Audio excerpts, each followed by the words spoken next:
Hello viewers, আজকের ভিডিওতে আমি বিজেটির আরই মডেল রিলেটেড আমার যে আরেকটি কনফিগারেশন আছে, অর্থাৎ কমন বেস কনফিগারেশন যেটাকে আমরা বলি, সেই রিলেটেড টপিকটি এক্সপ্লেইন করার চেষ্টা করব। তো গত ভিডিওতে কিন্তু আমি অলরেডি আরই মডেল কমন ইমিটারের জন্য আমি সার্কিট কিভাবে আঁকাইতে হয় সেটা কিন্তু আমি অলরেডি দেখিয়েছি। তো আপনারা অবশ্যই প্লেলিস্ট থেকে আগের ভিডিও বেসিক ভিডিওগুলো দেখে আসুন, তাহলে আপনাদের বুঝতে সুবিধা হবে।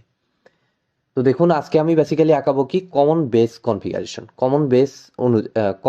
কনফিগারেশনে আমাদের আরই মডেলটা কিভাবে আঁকাইতে হয়। তো তার জন্য দেখুন, আমি খুব বেশি সময় ওয়েস্ট করব না, জাস্ট আমি আমাদের কমন বেস যে ইয়েটা কনফিগারেশনটা আমরা ডিসি অ্যানালাইসিসের সময় যেটা দেখেছিলাম সেটা অনুযায়ী এটা হচ্ছে আমার বেস, এটা ছিল আমার বেসকে যেহেতু কমন রাখতে হয়েছিল, দেন এনপিএন চিন্তা করলে অ্যারোটা অবশ্যই এইদিকে, আমরা সবাই জানি এটা। তো এটা অনুযায়ী আমাদের এই সাইডটা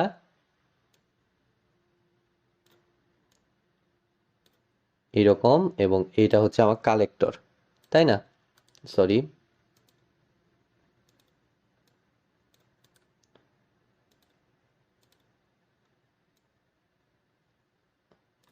তাহলে এটা আমার কি বেস।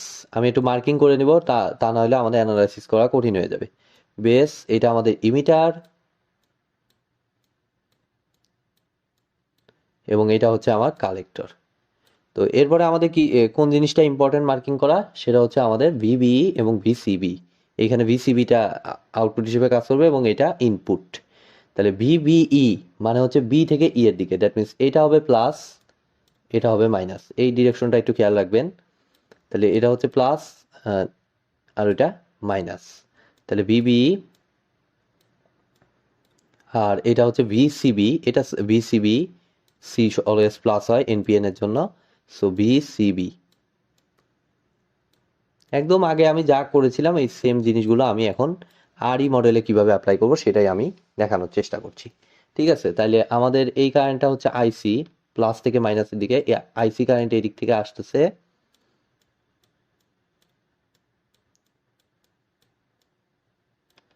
আইসিটা এদিকে ঢুকতেছে, আইবিটাও ঢুকতেছে অবভিয়াসলি, কারণ IC plus IB is equal to আমাদের আসে আইই।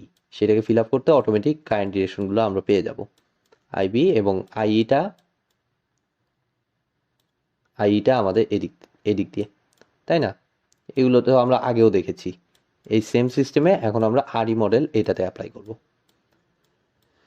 তো আরই মডেলে আমি গত ক্লাসে কিন্তু দেখিয়েছিলাম এখানে দুটো ব্যাক টু ব্যাক ডায়োড দিতে হবে, একটা ইমিটারে আর একটা হচ্ছে কালেক্টরে। তার ভিতর কালেক্টরেরটাতে আমাদের বিবেচনা করতে হবে না, ঠিক আছে? কালেক্টরের আমার কি ডায়োডটাকে আমার বিবেচনা করতে হবে না, যেটা কিনা গত ক্লাসে আমি দেখিয়েছি। কেন? তারপরও আরেকবার বলতেছি যে এটা যেহেতু রিভার্সে কানেক্টেড, সো ডায়োডটাকে বাদ দিয়ে এখানে বেসিক্যালি অন্য একটা কাজ করব। আচ্ছা, সেটা করতেছি। সেটা আমরা আগের দিন কমন ইমিটারে যেমনভাবে অ্যাপ্লাই করেছিলাম সেম অনেকটা ওইভাবেই অ্যানালাইসিস করব। অর্থাৎ বেসিক্যালি এখানে একটা কি থাকবে, আমার ডায়োড থাকবে, ঠিক আছে? এখানে আমার একটা ডায়োড থাকবে। তো এই ডায়োডটা আমি এইখানে আর ডায়োড হিসেবে দিব না, যে গত ক্লাসে কিন্তু ফার্স্টে ডায়োড হিসেবে বিবেচনা করেছিলাম এবং পরবর্তীতে এটাতে আর দ্বারা আমার রিপ্লেস হয়ে গেছিল। সো আমি যে কাজটা করব, এখানেও আমি সেম ইমিটারের ইয়েটাকে, ডায়োডটাকে আমি আর দ্বারা রিপ্লেস করে দিব, ঠিক আছে? যেটা আমার ইকুইভ্যালেন্ট ডায়োডের ইয়েটা, রেজিস্ট্যান্সটা। তো আর এবং আর ইর ভ্যালুটা দেখুন, গত দিনে আমরা কি বের করেছিলাম, আর ইর ভ্যালুটা আমার ছিল হচ্ছে 26 মিলিভোল্ট, উপরে হচ্ছে 26 মিলিভোল্ট। ইয়েটা খেয়াল রাখবেন, 26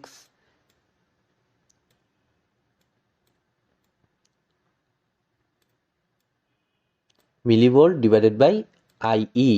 অবভিয়াসলি আই এর ভ্যালুটা হচ্ছে ডিসি অ্যানালাইসিস থেকে, বিজেটি ডিসি অ্যানালাইসিস থেকে যে আই এর ভ্যালুটা ক্যালকুলেশন করি সেটা।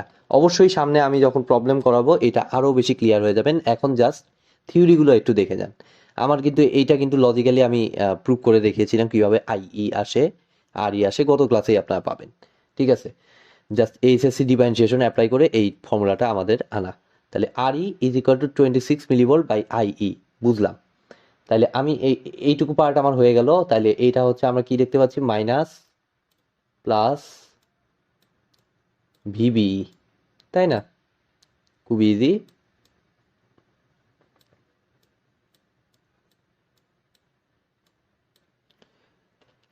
Minus plus VB. তাইলে এখন দেখুন নেক্সট পোর্শনে আমি এখন যাব। সেটা হচ্ছে যে আমাদের এরপরে কি লাগবে, আমাদের এই জিনিসটা আমি দেখতে পাচ্ছি এখানে একটা বেস আছে, তো বেস হিসেবে আমি চিন্তা করবো হচ্ছে এই লাইনটাকে। ঠিক আছে, এই পুরো লাইনটা হচ্ছে আমার বেস, যদিও একটু বাঁকা হইলো। আচ্ছা, আমি একটু সোজা করা যায় কিনা দেখি। গত ক্লাসে যেমন আমি কমন ইমিটার দেখিয়েছিলাম, সেম সিস্টেমে আমি নিচের এটাকে মনে করতেছি বেস।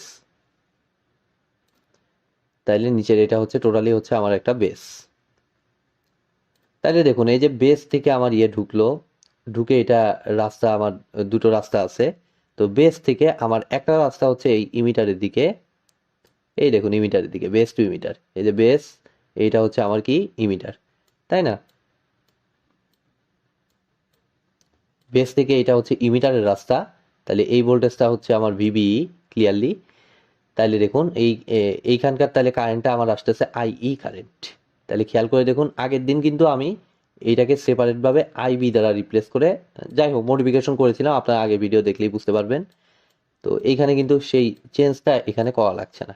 ঠিক আছে, কারণ বেসের মতোই সেপারেট থেকে গেছে, এবং এই কারেন্টটা এইটুকু পার্ট যেহেতু ইমিটার, এই যে এখান থেকে এই পার্টটুকুকে আমি ইমিটার হিসেবে ভাবতেছি।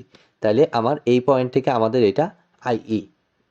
ঠিক আছে, তাহলে এখন এটা বেস, এবং এই সাইডে বেসিক্যালি আমরা যে কাজ করব, যে এখানে একটা কালেক্টর একটা আলাদা পার্ট আছে। তাহলে এটা তো আমার ইম্পর্টেন্ট। তো আপনারা একটু মনে করে দেখুন যে আমি যখন আমার কমন বেস কনফিগারেশনটা দেখিয়েছিলাম, তখন এটার যে কমন বেসের যে অ্যাম্পলিফিকেশন ফ্যাক্টর, সেটা বেসিক্যালি কিন্তু বিটা ছিল না, সেটা বেসিক্যালি আমার ছিল হচ্ছে আইসি ডিভাইডেড বাই আইই। কেন এমনটা হয়েছিল? কারণ এই কারেন্ট অ্যাম্পলিফিকেশন ফ্যাক্টরটা অলওয়েজ হচ্ছে output current divided by input current. তো চিত্রে আপনারাই দেখুন আউটপুট কারেন্ট কোনটা আর ইনপুট কারেন্ট কোনটা। আউটপুট কারেন্ট এখানে হচ্ছে আইসি, এবং ইনপুট কারেন্ট হচ্ছে আমার আইই, এটা ইনপুট। ঠিক আছে, সো আউটপুট বাই ইনপুটই আছে, সো এই জন্য আমার আসছে হচ্ছে এটা আলফা। আর কমন ইমিটারের জন্য এটা আসে আইসি বাই আইবি, কেননা ওখানে কমন ইমিটারের জন্য বেসটা ইনপুট আর আউটপুটটা আইসি, এবং অ্যাম্পলিফিকেশন ফ্যাক্টরও আলাদা হয়, বিটা হয়, এবং আলফা আর বিটার ভ্যালু সেম না। বিটার রেঞ্জ আমার অনেক বেশি থাকে, আর আলফার ভ্যালু প্রায় একের কাছাকাছি। ঠিক আছে, কারণ আইসি এবং আইর ভ্যালু আমরা জানি যে অলমোস্ট সেম বিজেটির ক্ষেত্রে। সো এটা কিন্তু ইম্পর্টেন্ট। সো আমরা আইসির ভ্যালুটাকে রিপ্লেস করব কত দ্বারা? এখানে আলফা ইন্টু আইই। আগের কমন ইমিটারে কিন্তু এটা রিপ্লেস হয়েছিল কি দ্বারা? বিটা ইন্টু আইবি দ্বারা, বাট এটা আলফা ইন্টু আইই। কারণ এইখানে কিন্তু ডায়োড চিন্তা করা যাবে না, কেননা এটা রিভার্স বায়াস আছে। সো এখন সেপারেশন হিসেবে তাহলে আমার কালেক্টর ব্রাঞ্চ দেখাইতে হবে। এই যে কালেক্টর ব্রাঞ্চে কি হচ্ছে, কালেক্টর থেকে কারেন্ট এখানে ঢুকতেছে, বেসে আমার ঢুকতেছে। তাহলে কালেক্টর থেকে বেসে আমার কারেন্টকে ঢুকাইতে হবে, অর্থাৎ এই দিকে ডিরেকশন দিতে হবে। তাহলে এই দিকে ডিরেকশন দিয়ে অবভিয়াসলি আমার দিতে হবে কি, এটাকে ডিপেন্ডেন্ট কারেন্ট সোর্স। কেন ডিপেন্ডেন্ট কারেন্ট সোর্স? গত ক্লাসেও বলেছি, আজকে আরেকবার বলতেছি। কারণ হচ্ছে এটার ভ্যালুটা কত? এটা ভ্যালুটা আমাদের হচ্ছে আলফা ইন্টু আইই। আইসি কিন্তু ইন্ডিপেন্ডেন্ট কোনো ভ্যালু না। আইসির ভ্যালুটা নির্ভর করতেছে কি, আগের উৎপত্তি কই থেকে? আগের উৎপত্তি হচ্ছে আমাদের ইনপুটের কারেন্ট আইই। তো আইইর ভ্যালুর উপর নির্ভর করতেছে আমার কিন্তু আইসির ভ্যালু। ক্লিয়ারলি আমরা দেখতে পাচ্ছি আইসির ভ্যালুটা আইইর উপর নির্ভর করছে, অর্থাৎ আইসি ডিপেন্ডেন্ট ভ্যারিয়েবল। সেই কারণে আমার এটাকে অবশ্যই আলফা ইন্টু আইই এটা দ্বারা রিপ্লেস করতে হবে, এবং ডিপেন্ডেন্ট কারেন্ট সোর্স হিসেবে সার্কিটে দেখাইতে হবে।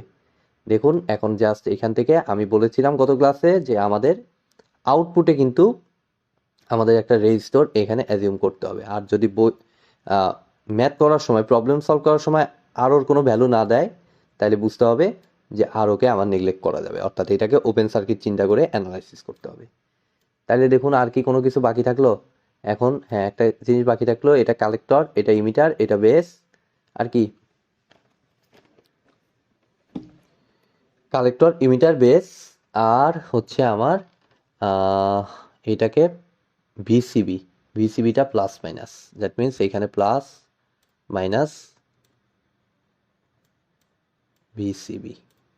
তাহলে আমাদের মোটামুটি হয়ে গেল আরই মডেলের কমন বেস কনফিগারেশন। তো এখানে দেখুন অটোমেটিক্যালি আমাদের কিন্তু কমন বেস কনফিগারেশনে আমাদের ইনপুট আর আউটপুট সাইড সেপারেট হয়ে যাচ্ছে, যেটা কমন ইমিটারে সরাসরি আসে নাই, আমাদের কিছু মডিফিকেশন করে আমাদের কাজ করে এইরকম একটা সার্কিট ওখানে আনা হয়েছিল, এবং সেটা রেজিস্টার ভ্যালু সেই কারণে চেঞ্জ হয়ে বিটা প্লাস 1 ইন্টু আরই হয়েছিল, যেটা আপনার গত ক্লাস দেখলেই বুঝতে পারবেন ক্লিয়ারলি। তো আজকের মতো ভিডিওটি আমি এখানেই শেষ করছি। ভিডিওটি যদি ভালো লেগে থাকে অবশ্যই ভিডিওতে একটি লাইক দিবেন, বন্ধুদের সাথে বেশি বেশি শেয়ার করবেন, আর চ্যানেলে নতুন হয়ে থাকলে অবশ্যই চ্যানেলটি সাবস্ক্রাইব করবেন। ধন্যবাদ।